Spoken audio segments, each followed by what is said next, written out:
Assalamualaikum, halo, bertemu lagi dengan saya Khalid Hidayat di channel Laundry Pesantren. Di video kali ini saya ingin membahas tentang satu varian dari turunan chemical laundry, yaitu tentang produk parfum.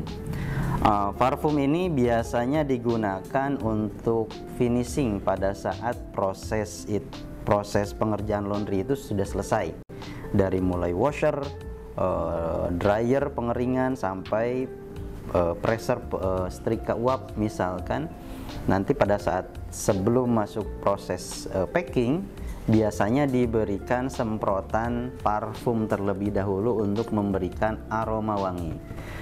Teman-teman sekalian, aroma parfum itu banyak sekali variasinya ya. Dulu saya sempat membahas tentang karena ada pertanyaan nih, kok aroma parfumnya enggak wangi ya gitu ya. Pada saat saya cek ternyata dia sudah lama menggunakan aroma itu dan tidak dievaluasi, padahal sebetulnya hidung itu punya titik jenuh loh. Jadi titik jenuh hidung itu, coba gini aja deh, kalau teman-teman punya parfum, pakai parfum, mungkin di awal-awal ngerasanya strong banget ya, enak banget ya, wanginya kok dapet banget ya. Tapi sebulan, 2 bulan, 3 bulan itu udah mulai ngerasa kok kayak kurang ya, akhirnya semprotin lagi. Padahal sebetulnya mungkin orang yang baru nyium itu sudah merasa wanginya udah dapet nih gitu. Tapi karena hidung kita peka dengan satu jenis aroma parfum, maka kita ada titik jenuh di situ. Nah, teman-teman sekalian, parfum ini berfungsi untuk mewangikan di dalam laundry ya.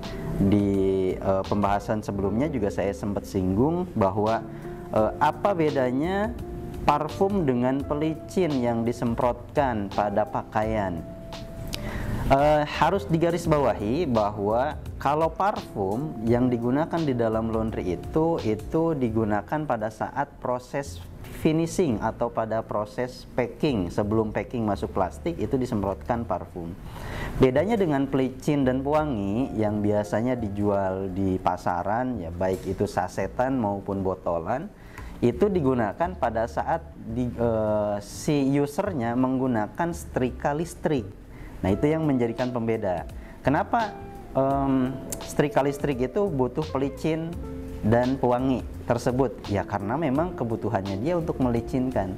Kalau laundry yang sudah menggunakan standar setrika uap atau boiler ironer garment standarnya, maka untuk melicinkan kan dia sudah, uapnya sendiri sudah melicinkan. Terus ngapain lagi ditambah pakai pelicin? Jadi yang dibutuhkan untuk laundry yang sudah menggunakan mesin boiler atau setrika uap, maka yang dibutuhkan adalah parfum ya. Tinggal nanti jenis dan variannya teman-teman bisa pilih lah, aromanya banyak. Tapi secara kategori biasanya terbagi dua tuh, yang aroma laki-laki atau yang aroma perempuan. Atau mungkin lebih spesifik lagi, ada yang memang aromanya strong, ada juga yang memang aromanya soft. Nah, ini kan kadang juga customer biasanya punya kesukaan masing-masing. Maka dari itu boleh nanti direkomendasikan beberapa parfum yang mungkin kalau teman-teman laundrypreneur punya counter table atau meja layanan di depan, ya jejerin aja beberapa parfum yang biasanya kita pakai. Atau misalkan customer diberikan pilihan untuk menentukan parfum mana yang akan digunakan untuk proses finishing laundry-nya. Itu juga menjadi sebuah layanan bagi laundry. Nah, teman-teman sekalian, parfum ini kalau bicaranya tentang base, memang ada beberapa jenis ya.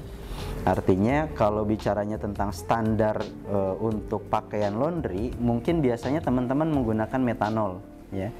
Walaupun karakternya agak sedikit keras karena memang dia tidak boleh langsung ke kulit. Nanti kalau modelnya yang ke kulit itu bisa dibuat formulasinya yang memang dia formulasi body mist. Nah, itu nanti menggunakan bukan dengan metanol lagi.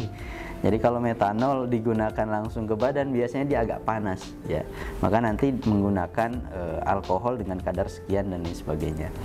Nah, itu menjadi sebuah knowledge bagi ibu-ibu rumah tangga atau laundrypreneur untuk memilih parfum ya. Kalau boleh saya rekomendasikan tadi, buat aja beberapa pilihan untuk customer bisa menentukan jenis aroma parfum yang mana yang dia sukai gitu ya.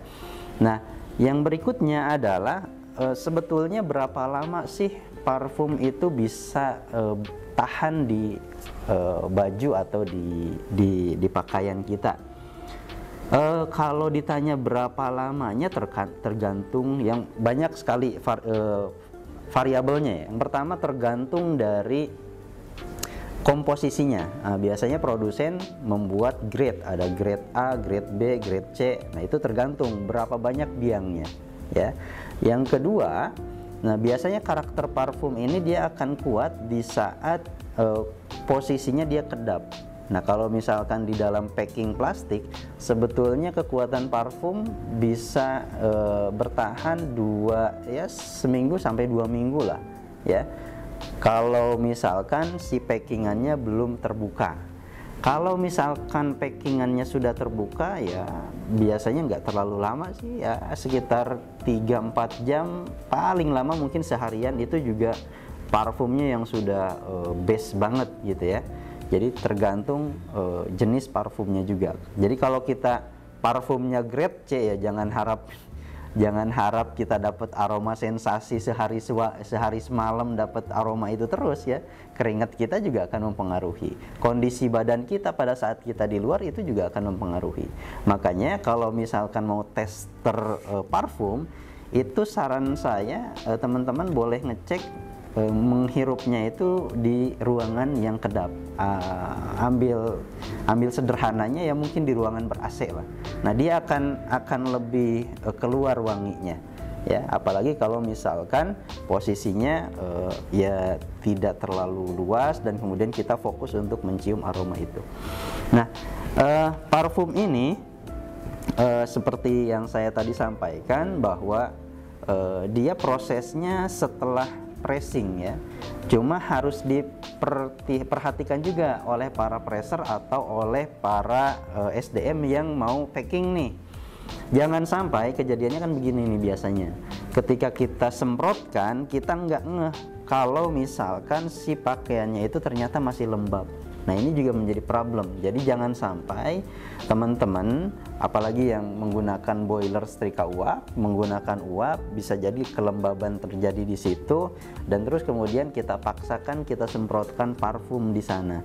Maka bukan aroma wangi yang muncul, biasanya malah justru aroma yang kalau bahasa kita demek gitu ya, baunya, aromanya agak kurang sedap lah gitu. Jadi malah bukan aroma parfum, malah aroma yang tidak sedap. Kenapa? Karena memang kita tidak memperhatikan bahwa pakaian itu sudah kering betul 100%.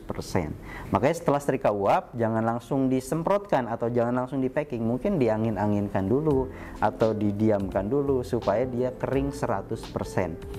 Jadi parfumnya betul-betul bisa masuk ke dalam pakaian, masuk ke dalam serat pakaian, terus kemudian di packing pakai plastik, kedap, dan ya mudah-mudahan seminggu sampai 2 minggu masih bertahan wanginya. Nanti boleh dicoba ya. Nanti kalau misalkan teman-teman ada yang teori saya nggak begitu, atau teorinya nggak begitu, atau misalkan parfumnya nggak begini dan nggak begitu, boleh nanti di komen, sharing-sharing di kolom komentar. Teman-teman sekalian, itu yang bisa saya sharing di video kali ini tentang parfum yang digunakan di dalam laundry ya. Jadi bukan pelicin dan pewangi. Kalau pelicin pewangi itu nanti ada lagi. Nanti mungkin kita bisa bahas di video selanjutnya. Terima kasih, mudah-mudahan bermanfaat. Assalamualaikum.